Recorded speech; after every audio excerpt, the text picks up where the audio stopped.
오늘 사연은 오혜주 씨의 사연입니다. 사연 시작 전 좋아요와 구독 눌러주시면 사연의 재미가 2배가 됩니다. 오늘의 사연 시작하겠습니다.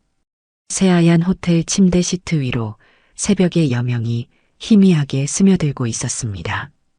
오혜주는 바로 옆에서 새근새근 잠든 남자 서정혁의 얼굴을 가만히 내려다보았죠. 어젯밤 두 사람은 세상 그 누구보다 뜨겁고 열정적인 사랑을 나누었습니다.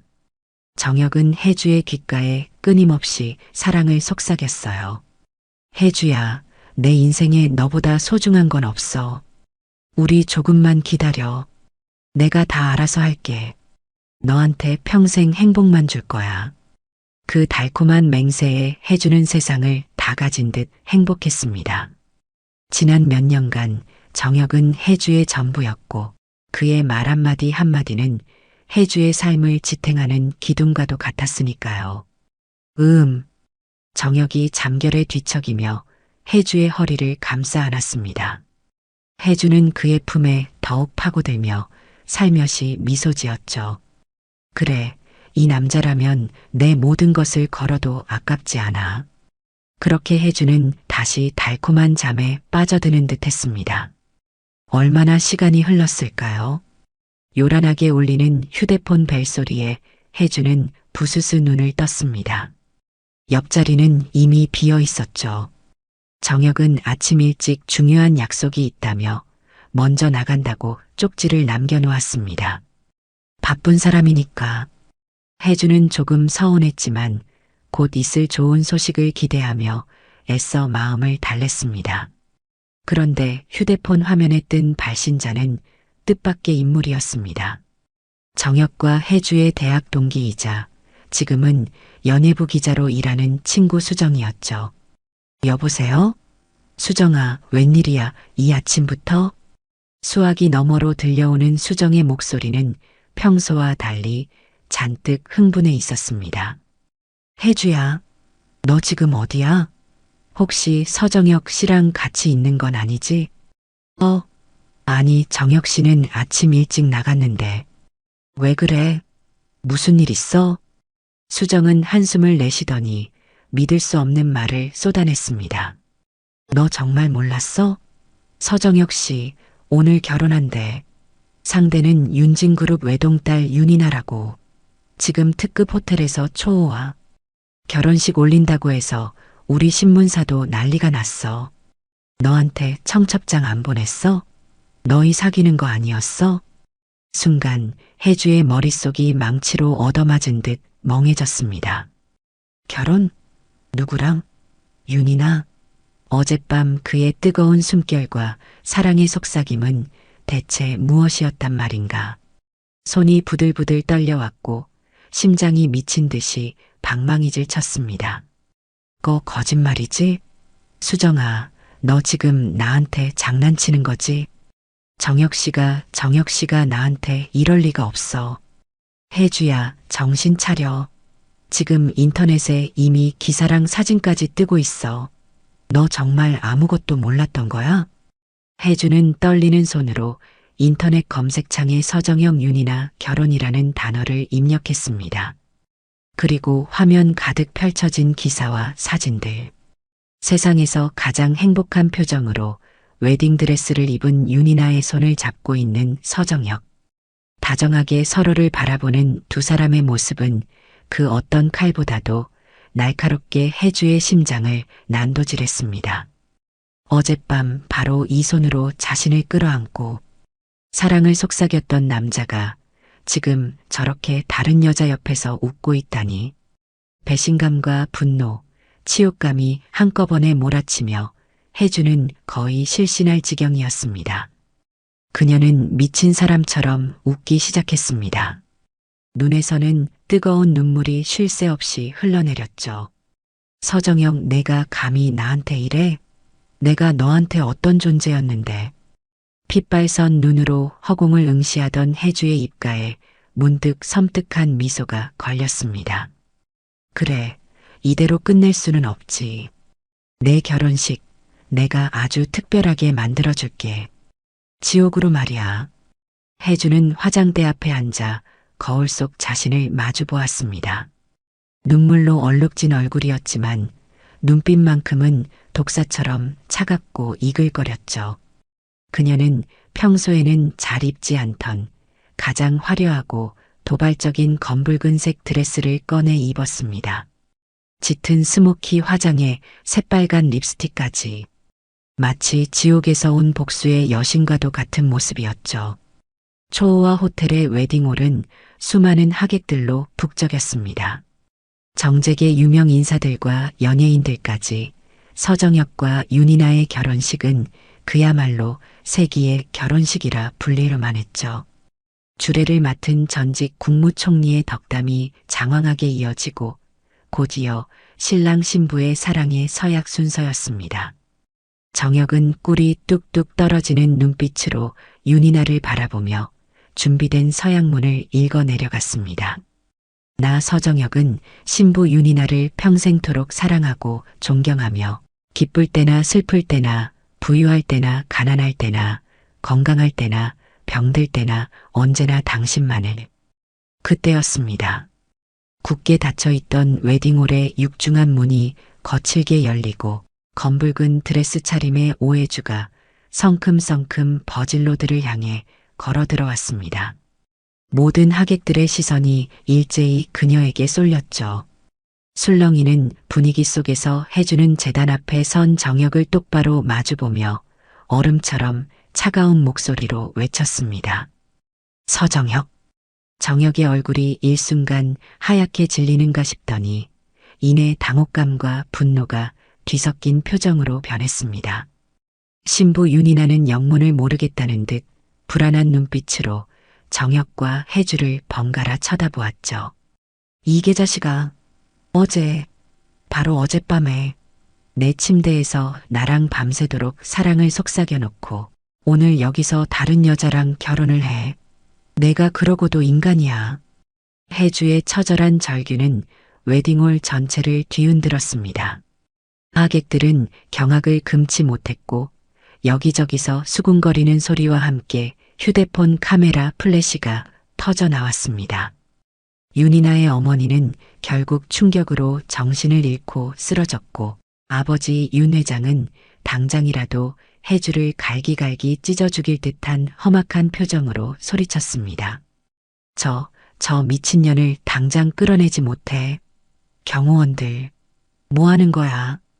정혁은 파랗게 질린 얼굴로 애써 침착한 척하며 마이크를 잡았습니다.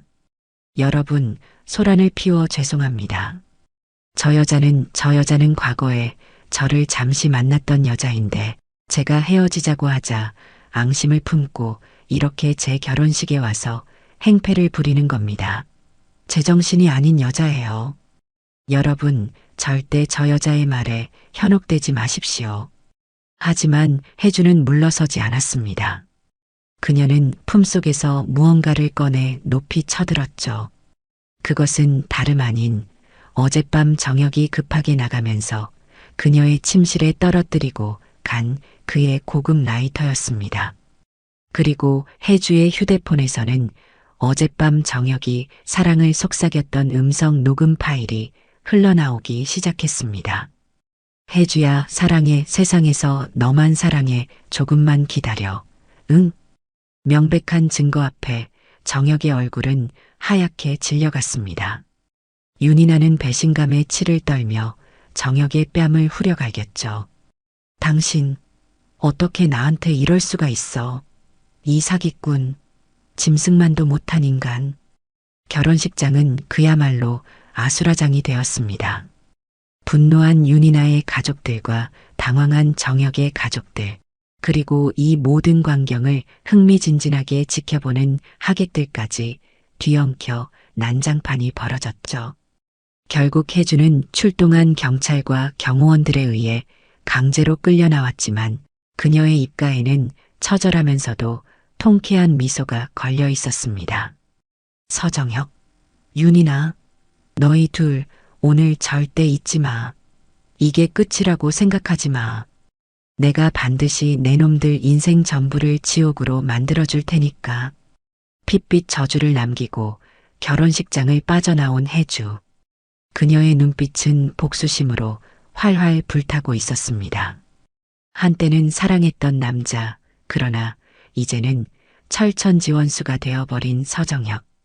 그리고 그의 옆에 섰던 여자 윤이나. 혜주는 자신의 모든 것을 걸고 그들에게 가장 처절하고 잔인한 복수를 안겨주리라 굳게 다짐했습니다. 파국으로 치달은 결혼식은 이제 막 잔혹한 복수극의 서막을 올린 것에 불과했습니다. 결혼식장의 소동은 그날 저녁부터 인터넷을 뜨겁게 달구었습니다. 강남 한복판 특급 호텔 결혼식, 피로 물든 버질로드. 재벌 3세 서정혁, 결혼식 날 전 여친의 충격 폭로 등 자극적인 제목의 기사와 영상이 걷잡을 수 없이 퍼져나갔죠. 오해주의 얼굴과 신상은 순식간에 공개되었고 그녀는 하루아침에 결혼식 갱판녀, 미친 스토커로 낙인 찍혔습니다. 악성 댓글과 신상털이는 끔찍한 수준이었고 혜주는 집 밖으로 한 발자국도 나갈 수 없었습니다. 설상가상으로 혜주가 다니던 회사에서는 즉시 해고 통보가 날아왔습니다. 회사의 이미지를 실추시켰다는 이유였죠. 살고 있던 오피스텔에서도 집주인의 퇴거 요구가 빗발쳤습니다. 서정혁과 윤이나 그리고 윤이나의 막강한 집안인 윤진그룹에 보이지 않는 손이 작용한 결과였습니다. 그들은 혜주를 사회적으로 완전히 매장시키려 작정한 듯 했습니다. 며칠 만에 모든 것을 잃은 혜주는 텅 빈 방구석에 처박혀 폐인처럼 지냈습니다. 음식도 제대로 넘기지 못했고 잠 못 이루는 밤이면 어김없이 그날의 악몽이 되살아나 그녀를 괴롭혔죠. 이대로 죽어버릴까?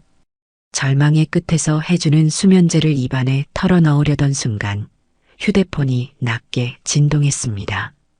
발신번호 표시 제한. 망설이다 전화를 받자 기계로 변조된 듯한 낯선 목소리가 흘러나왔습니다. 오해주 씨? 당신 이대로 서정혁에게 무너질 생각은 아니겠지? 누구세요? 누군지는 중요하지 않아. 중요한 건 내가 당신을 도울 수 있다는 사실이지. 서정혁의 가면을 벗기고 그 인간을 지옥으로 끌어내릴 수 있는 방법을 알려줄 수 있어. 어때? 관심 있나? 의문의 목소리는 묘한 확신에 차 있었습니다. 혜주는 반신반의했지만 지푸라기라도 잡는 심정으로 그의 말에 귀를 기울였습니다. 익명의 제보자는 서정혁의 과거 행적과 현재 그가 저지르고 있는 비리에 대한 몇 가지 단서들을 흘렸습니다. 그 내용들은 너무나 구체적이었고 혜주조차 까맣게 몰랐던 정혁의 추악한 이면을 담고 있었죠. 이건 정말이에요? 내 정보는 틀린 적이 없어. 선택은 당신 몫이야. 이대로 모든 것을 잃고 사회에서 사라지든가 아니면 나와 손을 잡고 서정혁에게 처절한 복수를 안겨주든가. 전화는 그렇게 일방적으로 끊겼습니다. 혜주는 한참을 멍하니 앉아 있었죠. 가슴속에서 꺼져가던 복수심이 다시금 활활 타오르기 시작했습니다. 그래, 죽더라도 그냥은 못 죽어. 서정혁, 내 놈 목에 칼을 꽂기 전에는.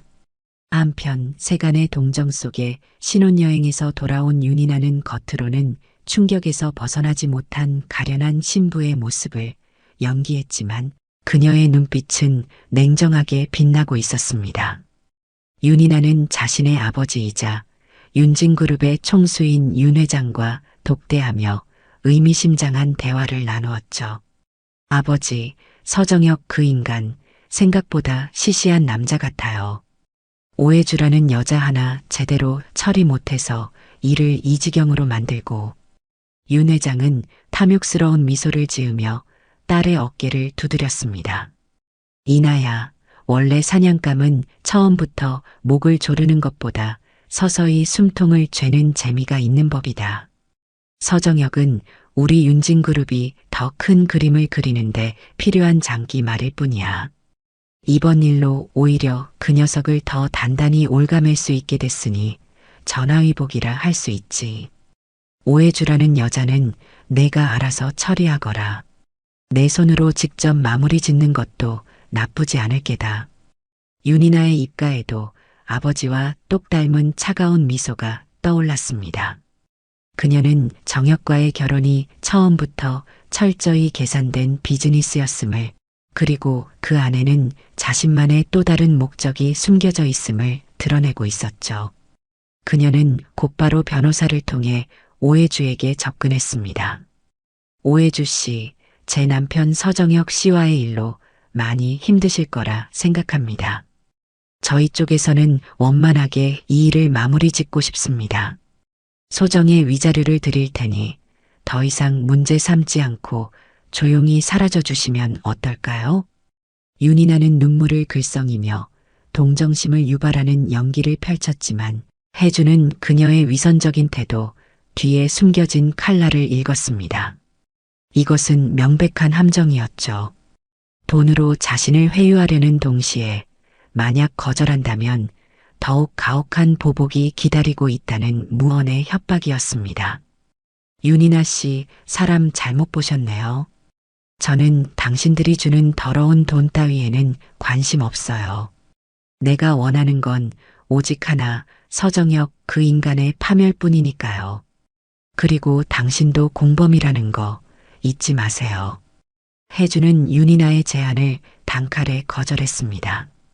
이제 더 이상 물러설 곳도 잃을 것도 없었죠. 그녀는 익명의 제보자가 알려준 단서를 바탕으로 본격적으로 서정혁의 비리를 파헤치기 시작했습니다. 정혁이 대표로 있는 SJ홀딩스라는 회사는 겉으로는 유망한 투자회사였지만 실상은 페이퍼 컴퍼니를 이용한 자금 세탁과 주가 조작, 그리고 정관계 로비의 온상이라는 정황들이 속속 드러났습니다. 혜주는 밤낮을 가리지 않고 증거를 수집했습니다.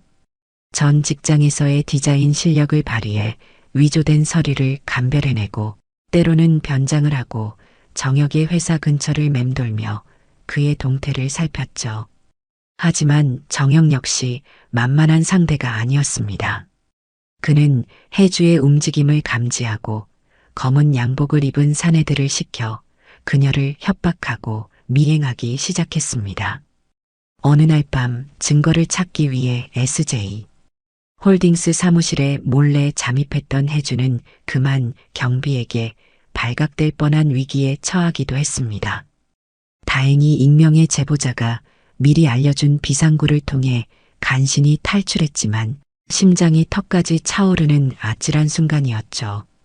그뿐만이 아니었습니다.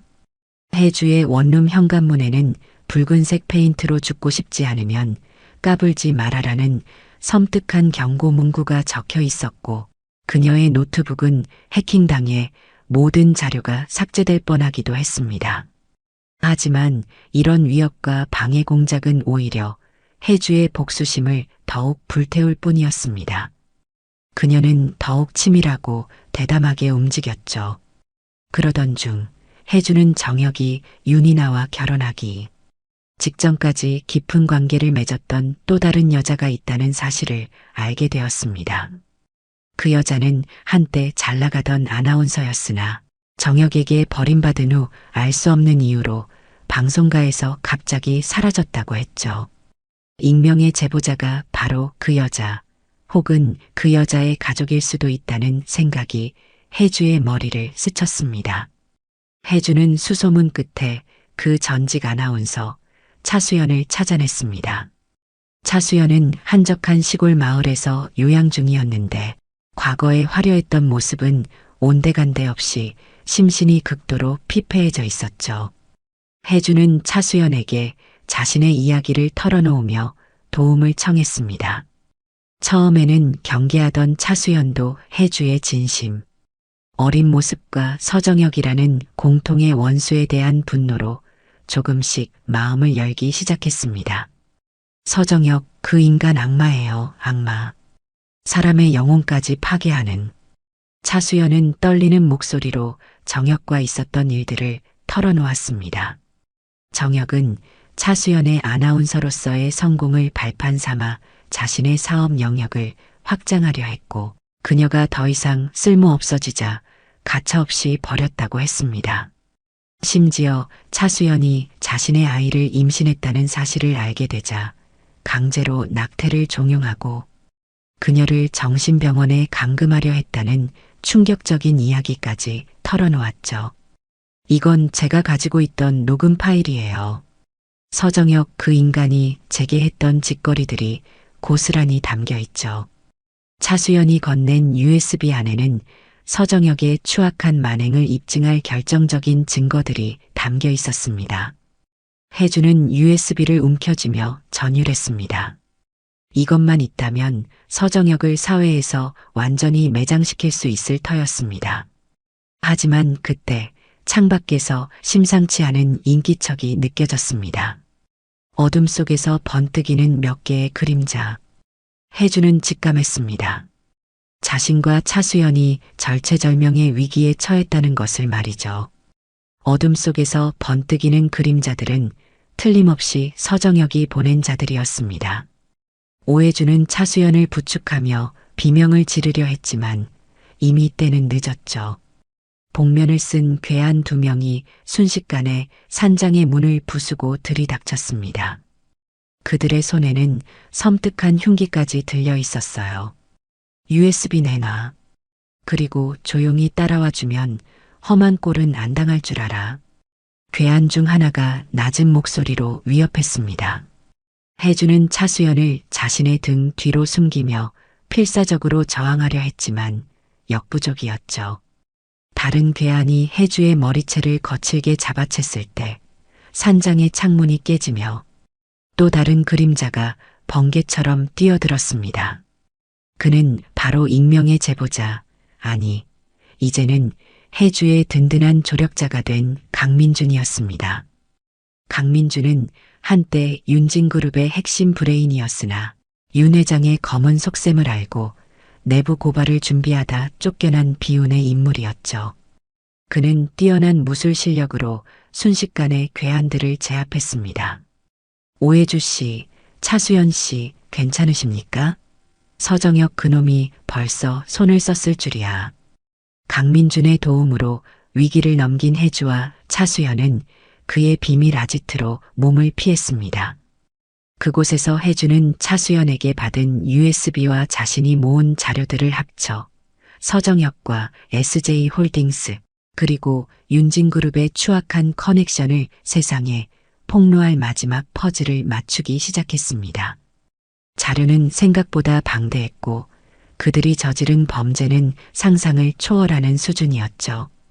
단순한 자금 세탁이나 주가 조작을 넘어 정관계 인사들에게 조직적으로 성상납까지 해왔다는 정황까지 포착된 것입니다. 한편 윤이나는 예정대로 서정혁의 아이를 임신했다는 기자회견을 열어 세간의 이목을 집중시켰습니다. 그녀는 눈물까지 글썽이며 자신과 정혁이 해주라는 악녀 때문에 얼마나 큰 고통을 받았는지 열변을 토했죠. 대중들은 다시 한번 윤이나에게 동정표를 던졌고 해주는 파렴치한 불륜녀이자 스토커로 더욱 매도되었습니다. 하지만 해주는 흔들리지 않았습니다. 그녀는 강민준과 차수연의 도움을 받아 윤이나의 과거 행적을 샅샅이 파헤쳤습니다. 그리고 마침내 결정적인 증거를 찾아냈죠. 윤이나가 과거 강남의 한 유명 산부인과에서 불임 판정을 받았다는 진료 기록이었습니다. 그렇다면 지금 그녀가 임신했다는 아이는 누구의 아이란 말인가? 해주는 윤이나가 과거 정혁의 가장 강력한 라이벌이었던 태성그룹의 황태자 최강민과 비밀리에 만남을 가져왔다는 사실까지 알아냈습니다. 윤이나가 품고 있는 아이는 어쩌면 최강민의 아이일 수도 있다는 강력한 의혹이 제기되었죠. 서정혁은 자신의 비리가 곧 터질 것이라는 위기감과 윤이나의 배신, 가능성에 극도의 불안감을 느끼기 시작했습니다. 그는 해외로 도피하기 위해 비밀리에 밀항을 준비했지만 이 모든 것을 예측하고 있던 혜주와 강민준의 손바닥 아니었습니다. 정혁이 가짜 여권을 들고 공항 검색대를 통과하려던 순간 미리 대기하고 있던 검찰 수사관들에게 현장에서 체포되고 말았죠. 그의 손목에 채워진 차가운 수갑은 길고 길었던 악행의 종지부를 찍는 듯 했습니다. 같은 시각 혜주는 긴급 기자회견을 열었습니다. 그녀는 담담하지만 단호한 목소리로 서정혁과 SJ홀딩스 그리고 윤진그룹의 모든 비리를 폭로했습니다. 차수연 역시 용기를 내어 혜주의 옆자리에 앉아 정혁에게 당했던 끔찍한 일들을 증언했죠. 기자회견장은 순식간에 충격과 경악으로 물들었습니다. 뒤이어 윤이나의 거짓 임신 의혹과 최강민과의 부적절한 관계까지 터져나오면서 윤이나와 윤진그룹은 그야말로 회복 불가능한 치명타를 입고 말았습니다. 모든 진실이 밝혀지자 여론은 순식간에 뒤바뀌었습니다. 서정혁과 윤이나, 윤 회장은 국민적인 지탄의 대상이 되었고 그들의 추악한 민낯의 대조들은 분노했죠.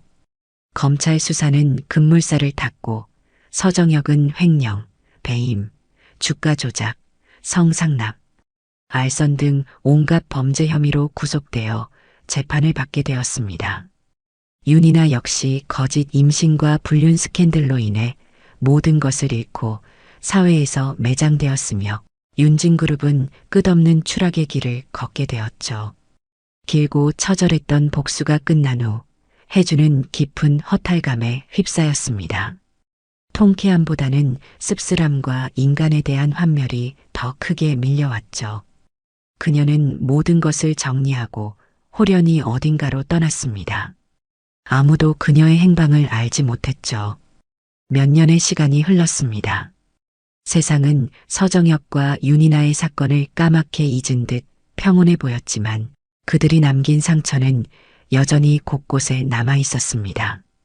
차수연은 과거의 아픔을 딛고 다시 방송가에 복귀하여 자신과 같은 피해자들을 돕는 일에 앞장서고 있었고 강민주는 시민단체에서 활동하며 부정부패를 감시하는 파수꾼 역할을 하고 있었죠. 그러던 어느 날 한적한 바닷가 마을의 작은 공방 하나가 문을 열었습니다. 해움공방이라는 간판 아래 한 여인이 조용히 도자기를 빚고 있었죠. 그녀는 바로 오해주였습니다. 과거의 상처는 여전히 그녀의 가슴 한구석에 남아 있었지만 이제 그녀의 얼굴에는 깊은 슬픔 대신 잔잔한 평화와 온화한 미소가 자리 잡고 있었습니다. 흙을 빚고 불을 다루며 그녀는 조금씩 자신의 내면을 치유해가고 있었던 것입니다. 공방 한쪽 벽에는 그녀가 직접 만든 작은 액자 하나가 걸려 있었습니다. 그 안에는 푸른 바다를 배경으로 환하게 웃고 있는 혜주 자신의 사진이 담겨 있었죠. 그것은 과거의 아픔을 딛고 일어나 새로운 삶을 시작한 그녀의 다짐이자 세상 모든 상처 입은 영혼들에게 보내는 작은 위로와 희망의 메시지였습니다. 오해주의 복수극은 그렇게 끝났지만 그녀의 진짜 인생은 이제부터 시작이었으니까요. 시간은 또다시 흘러 계절이 두어 번 바뀌었습니다. 혜주의 해움공방은 입소문을 타고 제법 많은 사람이 찾는 작은 명소가 되었죠. 그녀가 빚어내는 소박하지만 따뜻한 감성이 담긴 도자기들은 사람들의 마음에 작은 위안을 주었습니다. 혜주는 더 이상 과거의 악몽에 시달리지 않았습니다. 물론 문득문득 떠오르는 서정혁에 대한 증오와 윤이나에 대한 연민, 그리고 그 모든 소용돌이 속에서의 처절했던 자신을 생각하면 가슴 한구석이 아릿해오기도 했지만 이제는 그것을 담담히 바라볼 수 있는 힘이 생겼죠. 어느덧 저녁 노을이 공방 창가를 붉게 물들이던 시간이었습니다. 혜주가 하루의 작업을 마무리하려던 그때 공방 문이 조용히 열리며 한 남자가 들어섰습니다. 강민준이었죠. 그는 예전보다 한결 편안해진 얼굴로 혜주를 향해 미소 지었습니다. 그의 손에는 작은 꽃다발이 들려 있었어요. 오랜만입니다. 오혜주 씨. 아니, 이제는 사장님이라고 불러야 하나요? 민준 씨, 어쩐 일이에요, 여기까지. 혜주는 반갑게 그를 맞이했습니다. 강민주는 그동안 시민단체 활동을 하면서도 틈틈이 혜주에게 연락을 주고받으며 그녀의 새로운 삶을 응원해주던 몇 안 되는 사람 중 하나였죠. 지나가는 길에 들렀습니다. 이 바닷가 마을 참 좋네요. 공기도 맑고. 강민주는 어색하게 웃으며 꽃다발을 건넸습니다. 혜주는 꽃을 받아들고 향기를 맡으며 잔잔히 미소 지었죠. 두 사람 사이에는 어떤 말로도 표현하기 힘든 깊은 유대감과 편안함이 흐르고 있었습니다. 차 한잔 하시겠어요? 제가 직접 만든 찻잔에 드릴게요. 영광입니다. 두 사람은 공방 한쪽에 마련된 작은 테이블에 마주 앉았습니다. 혜주가 정성껏 내린 따뜻한 차를 마시며 그들은 한동안 아무 말 없이 창밖의 노을을 바라보았죠. 과거의 폭풍 같던 시간들이 마치 꿈결처럼 아득하게 느껴졌습니다. 혜주 씨 후회는 없으십니까? 강민준이 조심스럽게 물었습니다. 혜주는 찻잔을 내려놓고 잠시 생각에 잠기더니 이내 옅은 미소를 지으며 대답했습니다. 후회요? 글쎄요, 그때는 정말 모든 게 지옥 같았고 복수심에 불타올랐지만 지금 생각해보면 그 모든 과정이 어쩌면 제가 진짜 제 자신을 찾아가는 여정은 아니었을까 싶어요. 물론 다시 겪고 싶지는 않지만요. 혜주의 목소리에는 한층 성숙해진 단단함이 묻어나왔습니다. 그녀는 더 이상 과거에 얽매여 자신을 괴롭히지 않았죠. 강민주는 그런 혜주의 모습을 흐뭇하게 바라보았습니다. 역시 오혜주 씨는 강한 사람입니다. 그리고 아름다운 사람이고요. 강민준의 진심 어린 칭찬에 혜주의 뺨이 살짝 붉어졌습니다. 어색한 침묵이 잠시 흘렀지만 그것은 결코 불편한 침묵이 아니었죠. 민준 씨는요? 앞으로 계획이 어떻게 되세요? 저도 이제 좀 평범하게 살아볼까 합니다. 작은 출판사를 하나 인수해서 좋은 책들을 만들어 보고 싶어요. 세상에 조금이나마 따뜻한 이야기를 전할 수 있다면 그걸로 만족합니다.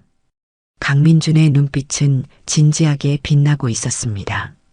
그 역시 과거의 아픔을 딛고 새로운 꿈을 꾸기 시작한 것이죠. 해가 완전히 넘어가고 공방에는 은은한 조명만이 남았습니다.